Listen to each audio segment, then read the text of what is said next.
Tan தொலைக்காட்சி நேயர்களுக்கு என்னுடைய அன்பு கலந்த வணக்கங்கள். மீண்டும் ஒரு கதை வழி அறமொழி நிகழ்ச்சியினூடாக நேயர்களாகிய உங்களை சந்திப்பதில் மிக்க மகிழ்ச்சி.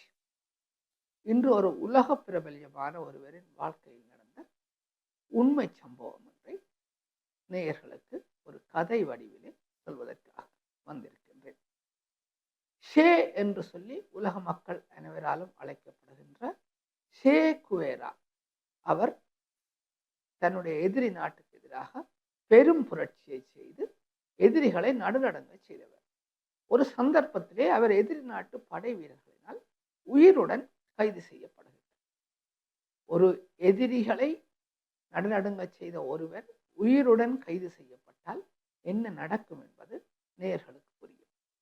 அந்த எதிரி நாட்டு படையினர் தங்களது முகாமுக்கு ஷேயை கொண்டு சென்று மிக கொடுமையாக சித்திரவதை செய்கிறார்கள். அவர்களது நோக்கம் அவர் இறந்து விடக்கூடாது, மிக கொடுமைகளை வேதனைகளை அனுபவிக்க வேண்டும் என்பதற்காக பல வகையிலே சித்திரவதை செய்கிறார். எதிரி நாட்டு படையினர் எத்தனை விதமாக சித்திரவதை செய்த போதும் அவர் மனங்கலங்கி விடவில்லை. அவர்கள் செய்கின்ற சித்திரவதைகள் எல்லாவற்றையும் தன்னம்பிக்கையுடன் தாங்கிக் கொள்கின்றார். அவரது கண்களிலிருந்து சில வேளைகளிலே கண்ணீர் வழிகின்றது. ஆனாலும் கூட அவர் அவர்களிடம் மன்றாடவோ கெஞ்சவோ இல்லை. என்னை விட்டு விடுங்கள் என்று சொல்லி கெஞ்சவோ, என்னை மன்னித்து விடுங்கள் என்று மன்றாடவோ அவர் முயலவில்லை. அவரது வாய்களிலிருந்து ஒரே ஒரு வார்த்தை தான் வெளிவருகின்றது: என்னை எவ்வளவு விரைவாக கொன்று விட முடியுமோ அவ்வளவு விரைவாக கொன்று விடுங்கள். எதிரி நாட்டு படையினரை திகைத்து போகிறார்கள். ஒரு மனிதன், ஒரு போராளி எதிரி நாட்டு படையினரிடம் தனியாக உயிருடன் சிக்கிவிட்டான்.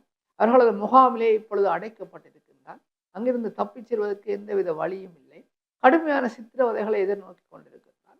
இவ்வாறு இருந்து ஒவ்வாறு அவனால் இத்தனை தற்துணிவாக பேச முடிகின்றது, இத்தனை மனதைரியத்துடன் இருக்க முடிகிறது என்று அவர்களுக்கு ஆச்சரியமாக இருக்கின்றது. இவ்வாறு இருக்கையிலே ஷேயின் மனதிலே தன்னுடைய ஒரு ஆசிரியரை பற்றிய ஒரு எண்ணம் ஏற்படுகின்றது. அந்த ஆசிரியரின் பெயரை நான் மிகச் சரியாக நேயர்களுக்கு சொல்ல வேண்டும். அவரது பெயர் ஜூலியா சோட்ஸ். ஜூலியா சோட்ஸ் என்கின்ற ஆசிரியர் சின்ன வயதிலே இருக்கின்ற பொழுது அவருக்கு கற்பித்தவர். அந்த ஆசிரியர் ஷேய்க்கு கற்பித்த காலங்களிலே ஒரு நாட்டுக்காக ஒரு மனிதன் வாழ வேண்டியதன் முக்கியத்துவம், தன்னம்பிக்கையின் முக்கியத்துவம் எல்லாவற்றையும் கற்றுக் கொடுக்கின்றார். அவர் தன்னுடைய பாடங்களை கற்பிக்கின்ற அதே நேரத்திலே ஒரு நாட்டு பற்று என்றால் என்ன, தேச விடுதலை என்றால் என்ன, போராட்டம் என்றால் என்ன என்கின்ற அந்த விடயங்களை எல்லாம் கற்றுக் கொடுக்கின்றார். அது மாத்திரமில்லாமல் ஷே இளமை பருவத்தை அடைந்த பொழுதும் ஒரு குறிப்பிட்ட ஒரு நாட்டிலே, அந்த நாட்டின் பெயரை குறிப்பிடுவது கூட தவறாக இருக்காது என்றே நான் நம்புகின்றேன், பொலிவியா என்கின்ற நாட்டிலே மக்களுக்கு எதிராக அந்த அரசாங்கம் செயற்படுகின்றது. அவ்வாறு அந்த அரசாங்கம் செயற்படுகின்ற பொழுது அந்த பொலிவியா நாட்டுக்கு எதிரான புரட்சியை தூண்டியவரும் இந்த ஆசிரியர் தான். பொலிவியா நாட்டுக்கு எதிராக, பொலிவியா நாட்டின் அரசாங்கத்துக்கு எதிராக புரட்சி செய்ய வேண்டும் என்று தூண்டியவரும் இந்த ஆசிரியர் தான். ஷே அந்த புரட்சியில் ஈடுபட்டு அந்த நாட்டுக்கு எதிராக செயற்பட்டு மக்களுக்கு ஒரு நல்லதொரு தீர்ப்பை பெற்றுக் கொடுத்தது. இந்த சித்திரவதைகளை எதிர்நோக்கி கொண்டிருக்கிற நேரத்திலும் இந்த சேகுவேரா தன்னுடைய இந்த ஆசிரியரை பற்றி தான் யோசிக்கின்றார். எத்தனை ஒரு சிறப்பான ஆசிரியர் எனக்கு கிடைத்திருக்கின்றார். அவரது வழிகாட்டலில் தான் என்னால் இத்தனை சிறப்பாக செயற்பட முடிந்திருக்கின்றது. அவரது வழிகாட்டல் தான் இன்று நான் மரணத்தின் வாயில் இருக்கின்ற பொழுது கூட தன்னம்பிக்கையுடன் நான் இருப்பதற்கு எனக்கு உதவுகின்றது என்று அந்த ஷே அந்த ஆசிரியரை பற்றி நினைத்து கொண்டே இருக்கின்றார். பின்னர் அவர் சித்திரவதை செய்யப்பட்டு அந்த முகாமிலேயே கொலை செய்யப்படுவது வேறு விடயம். நேயர்களே, இந்த கதையும் அந்த பாடமும் உங்களுக்கு பிடித்திருக்கும், புரிந்திருக்கும் என்றே நம்புகின்றேன். ஒரு ஆசிரியர் நினைத்தால் ஒரு மாணவனை எந்த ஒரு உன்னதமான நிலைக்கும் விட்டு செல்ல முடியும்.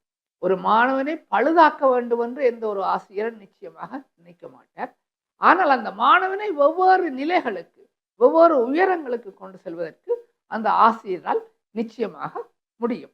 எனவே ஆசிரியர்கள் ஒவ்வொருவரும் ஒரு மிகச்சிறப்பான பணியை ஆற்ற வேண்டும்.